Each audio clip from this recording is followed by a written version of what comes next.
Hey, what's going on guys, XpertFusion here, and today I want to talk about a feature from Black Ops Cold War's multiplayer that I do think is bad. It's not something I absolutely despise and I think will ruin the game, but I do think this is a negative. Of course, I've enjoyed the majority of this reveal. You guys know, if you saw my recent video, I talked a lot of good stuff about this. I think as a whole, it was a great reveal, and the game itself looks fantastic. Even saw the zombies tease at the end, all that was great. But there are a few things I'm a little worried about, and I would say one of them is the CreateaClass System, which I'm sure not a lot of people are actually complaining about it. So essentially, this system is exactly like Modern Warfare's system. It's literally word for word Modern Warfare's CreateaClass System, but they added wildcards, and there's 4 different wildcards you can use that give you different things, which I think is better than Modern Warfare's system already, just because of that extra customization that you can have. But at the same time, I still don't like this system. I didn't like Modern Warfare's system, and I don't really like this one. Gunsmith itself is cool. I do like the Gunsmith. I do like having all those attachment options and having all the different options there. It's cool, but what I hate is how they handle the other stuff, like the equipment and the field upgrade and the perks. And the reason why I don't like it is because there's no room for switching things out for other things. And what I mean by that is like how you can do it with pick 10, pick 13, even the Ghosts class system back in COD Ghosts. You were able to mix and match your items, get more of one thing for less of something else. And they said in the trailer or the reveal event that they didn't want that. They didn't want you to have to sacrifice things for other things, which I understand why. You don't want people to only be able to have like a couple attachments, and then if they want more than like 2 or 3 attachments, they have to sacrifice things. That's what pick 10 was about. But you can still have the 5 attachment options for the primary and the secondary while still allowing us to mix and match the other stuff down there. So using this system that they have in place, I've kind of come up with an idea of how to fix it and make it much better. I doubt they'll do this because I don't see many people complaining about this class system. If there was a large portion of the community complaining about it, they would change it, but I don't think they would because everyone seems to be kind of happy with this. But personally, I think it's taking away the customization that we could possibly have with this game. So there's 4 wildcards, right? And I hate how extreme the wildcards are. You can tone down the extreme nature of the wildcards and cut them up into smaller wildcard options like what we had before. So for example, you have the perk greed wildcard as well as the attachment one, right? The perk one gives you 3 extra perks. So if you use that, you can only use 1 wildcard, right? You get 3 extra perks on top of the 3 perks you already have. Therefore, you get 6 total perks.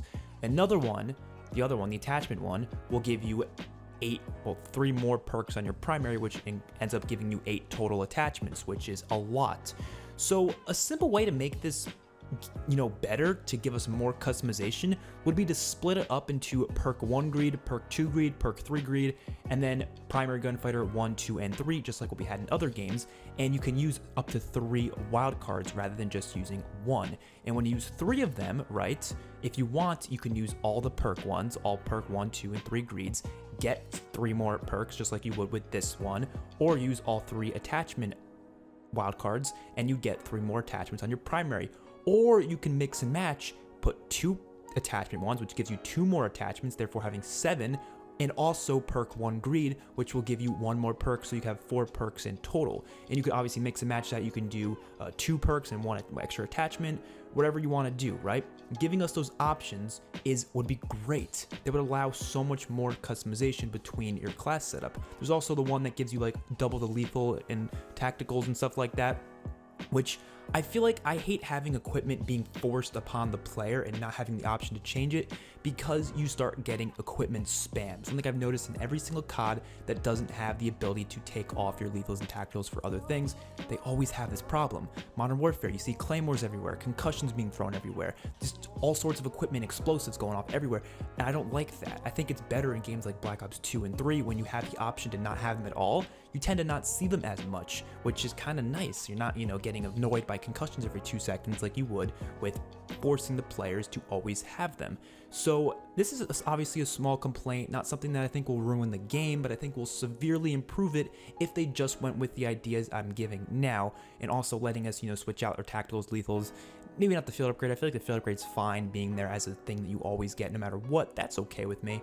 But being able to switch out tacticals and lethals for more attachments maybe, a lot of these things would just make the game more replayable and more customizable, and would make your overall soldier feel a little bit more tailored to your playstyle, rather than being something that the game's forcing you to do just for the sake of simplicity, because they don't want the casual players to be overwhelmed with some crazy class system like what we had with Pick 10, which in my opinion is much more enjoyable than what this seems to be. I do like the Gunsmith though. I do think it's great that they're actually showing us the percentage values now, rather than just saying plus and minus like they did in Modern Warfare. The percentages help us a lot more to understand exactly what's being changed, and I think that's huge for this game. So hopefully you guys enjoyed this video. Let me know what you think about this in the comment section below, and I'll see you guys in the next one. Peace out.